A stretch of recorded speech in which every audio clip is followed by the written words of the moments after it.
নমস্কার বন্ধুরা, ইতিহাসের ইতিকথার নতুন পর্বে আপনাদের সকলকে স্বাগত। সনাতন হিন্দু ধর্মের ক্যালেন্ডার অনুসারে কৃষ্ণপক্ষের শেষ দিন হল অমাবস্যা। হিন্দু ধর্মে অমাবস্যা তিথির রয়েছে বিশেষ গুরুত্ব।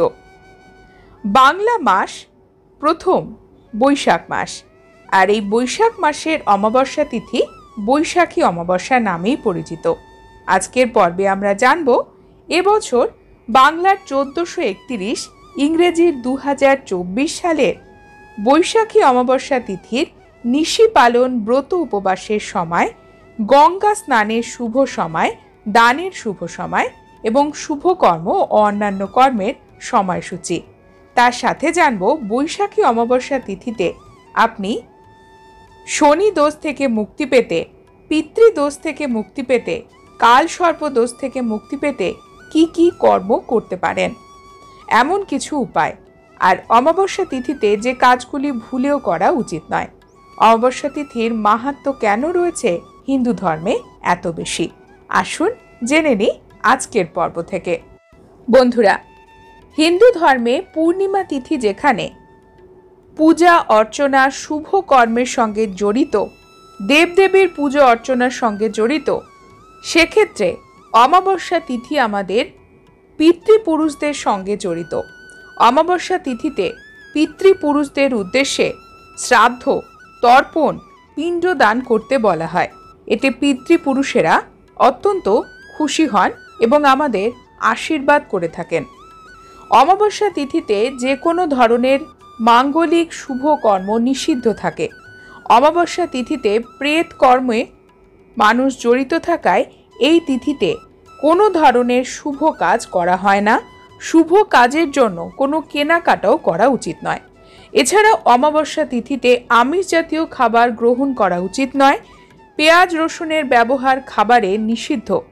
অমাবস্যা তিথিতে হাতের নখ কাটা, চুল কাটা বা দাড়ি কাটা, ক্ষৌরকর্ম নিষিদ্ধ। এছাড়াও বন্ধুরা, অমাবস্যা তিথিতে আরও কিছু কর্ম আমাদের ধর্মে নিষিদ্ধ রয়েছে।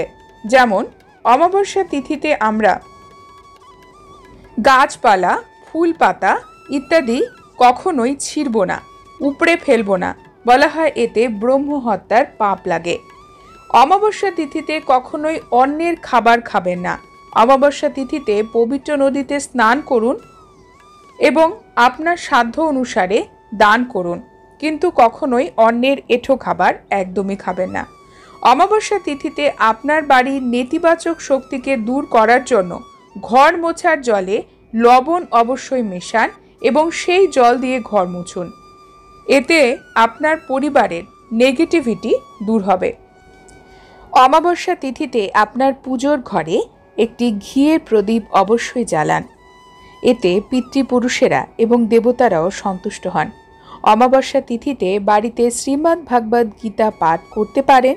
যদি পাঠ করতে না পারেন, শুনতেও পারেন। এতে কিন্তু আপনার কল্যাণই হবে। এছাড়া জেনে নিই অমাবস্যা তিথিতে শনির দোষ থেকে মুক্তি পেতে আমরা কি কি করতে পারি। অমাবস্যা তিথি শনিদেবের খারাপ প্রভাব দূর করার জন্য একটি ভালো তিথি।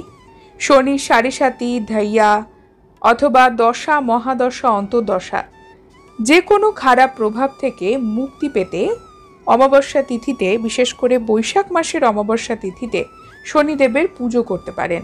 শনি মন্দিরে গিয়ে কালো তিল, সর্ষের তেল, কালো অথবা ঘন নীল রঙের পোশাক দান করতে পারেন। শনিদেবের কবচ, শনিদেবের চালিসা পাঠ করতে পারেন।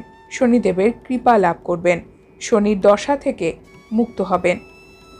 পিতৃদোষ থেকে মুক্তি পেতে বৈশাখী অমাবস্যা তিথিতে আপনারা পিতৃপুরুষদের উদ্দেশ্যে পিণ্ড দান করতে পারেন।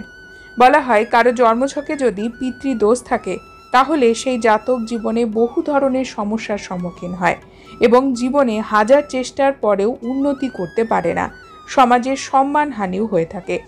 পিতৃপুরুষদের আশীর্বাদ পেতে আরও একটি কাজ করতে পারেন। বাড়ির কাছাকাছি কোনো অশ্বত্থ গাছের গোড়ায় প্রদীপ প্রজ্বলন করুন, অশ্বত্থ গাছে জল নিবেদন করুন এবং সেখানে কিছু ফুল এবং নৈবেদ্য ফলও নিবেদন করতে পারেন, মিষ্টিও রাখতে পারেন। পিতৃপুরুষেরা খুশি হয়ে থাকেন। কালসর্প দোষ থেকে মুক্তি পেতে অমাবস্যা তিথিতে নাগনাগিনীর পুজোর প্রচলন রয়েছে। বলা হয় অমাবস্যা তিথিতে মহাদেবের অর্চনা করলেও কালসর্প দোষ থেকে মুক্ত হওয়া যায়। এবছর বৈশাখী অমাবস্যা তিথি শুরু হচ্ছে 24শে বৈশাখ, ইংরেজি 7ই মে মঙ্গলবার। চতুর্দশী শেষ হবে, অমাবস্যা তিথি শুরু হবে সকাল 10:48। অমাবস্যা তিথি থাকবে 25শে বৈশাখ 8ই মে বুধবার সকাল 8:48 পর্যন্ত। 8ই মে বুধবার শুভকর্ম সকাল 9:57 মধ্যে সম্পন্ন করতে পারবেন। ধান্যচ্ছেদন, বিক্রয়, বাণিজ্য এই সকল রয়েছে শুভকর্মের মধ্যে। অমাবস্যার ব্রত উপবাস 8ই মে বুধবার। অমাবস্যার নিশি পালন মঙ্গলবার 7ই মে। 7ই মে মঙ্গলবার গঙ্গা স্নানের সময় হল সকাল 10:48 মধ্যে। পূর্ণতরা গঙ্গা স্নান সকাল 10:48 মধ্যে 7ই মে মঙ্গলবারে গঙ্গা স্নানে গো সহস্রী যোগ, সহস্র গোদান তুল্য ফল লাভ। বন্ধুরা, আজকের পর্ব এই পর্যন্তই। পরবর্তী পর্বে নতুন একটি বিষয় নিয়ে আপনাদের সঙ্গে কথা হবে। ততক্ষণ সকলে সুস্থ থাকুন, ভালো থাকুন, আর পুরো ভিডিওটি দেখার জন্য আপনাদের অসংখ্য অসংখ্য ধন্যবাদ।